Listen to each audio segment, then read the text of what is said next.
Hi, so drum revelation number one is the paradiddle, or rather the inverted paradiddle. I think most of us have experimented with a single paradiddle on the kit. It's probably most effective when you play the group of four accenting the first and keeping the other notes unaccented, so a single paradiddle.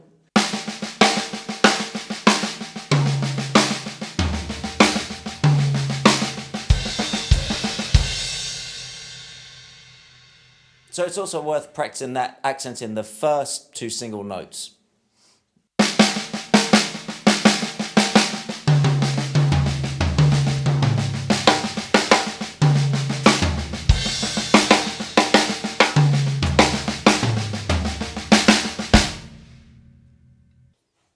And because we've applied those dynamics to it, you could put it between the kick, snare and hi-hat and use it to play time. So once again, just the single paradiddle.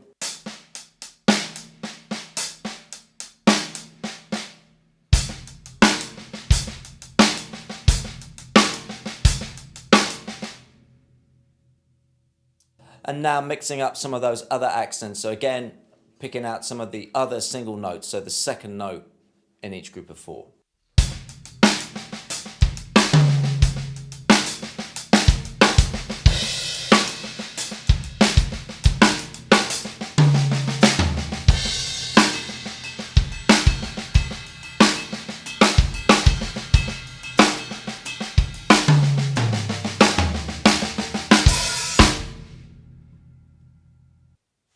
So that all works quite effectively. However, it was at a drum masterclass by Gary Chafee that I discovered the inverted paradiddle and its uses on the kit, which seemed to far exceed the single paradiddle or just become much more usable. So let's just clarify the sticking. So basically we've moved the double stroke from the end, so right, left, right, right. We've now put the double in the middle, so the double goes after the first note. So right, left, right, left, right, left.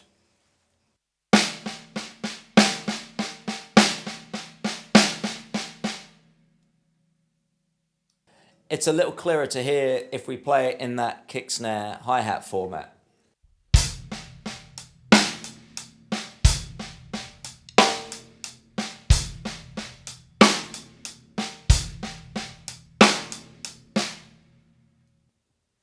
So one thing worth clarifying there is that it's just worth trying to get all the unaccented notes down as low as you can possibly get them, especially on the snare drum, which actually takes quite a bit of work, and it's more easy to do playing it really slowly. So anyway, I'm just going to play it a little quicker so you can hear the groove starting to come to life a little bit.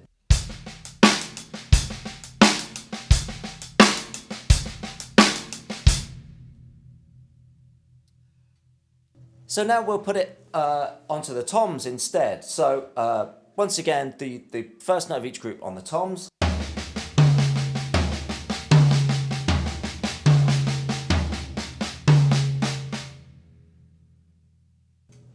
And now I'll accent the fourth note of each group as well. So you'll get your two accents on the low tom with the double stroke on the snare in between, then vice versa up off the high tom.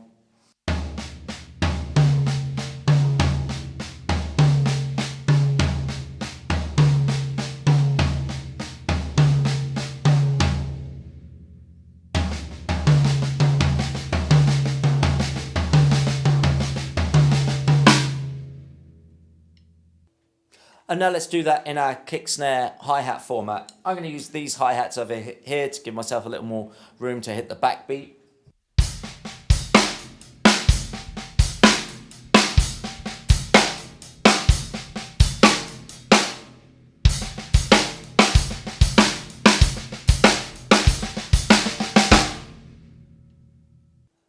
So you'll notice whenever there's an accent in this hand, I'm underpinning it on the hi-hat with the bass drum. So one final accent pattern that's worth practicing is accenting just the fourth note, which is a little odd because it's quite syncopated. So if you're hearing this as 16th notes, it would be the 4th 16th notes, or the ah. And I'll do this on the toms. So once again, same inverted paradiddle sticking.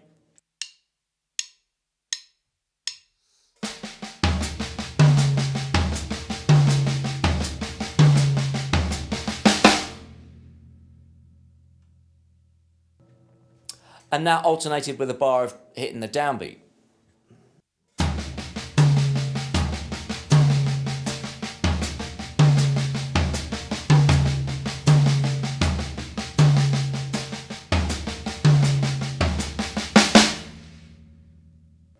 Now I'll do that in this kick snare hi-hat format.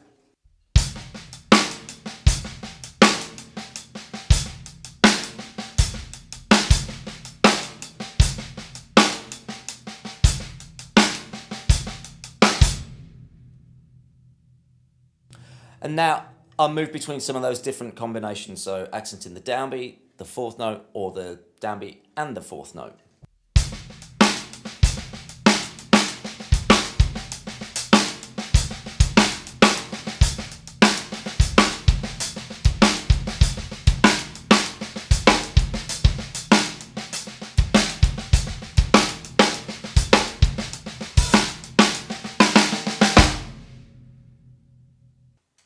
It's also worthwhile getting a bit of bass drum independence underneath that sticking, so you can just maintain the inverted paradiddle and play whatever you like on the bass drum.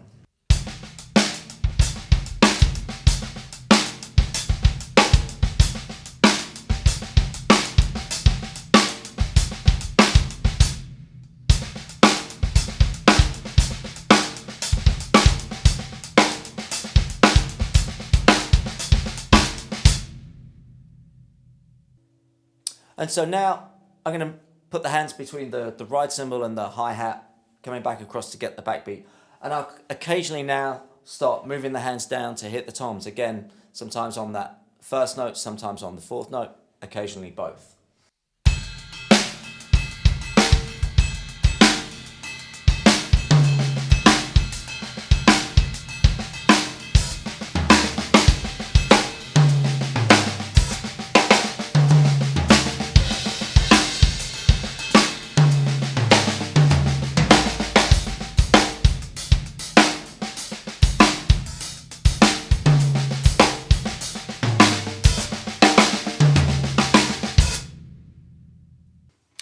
So to finish, I'm just going to play some stuff around the kit, some grooves, some fills, all using the inverted paradiddle sticking. So I won't change the sticking at any point. The only thing I'm changing is where the accent is going. Perhaps if I'm playing the time, the bass drum will have a bit of independence relative to the hands, so not necessarily just being played underneath the accented rights. But this is all the inverted paradiddle, and hopefully, as you can see, it's really disguises the fact that it's just a regular rudiment with the way that it's the accents are used and the orchestration on the kit.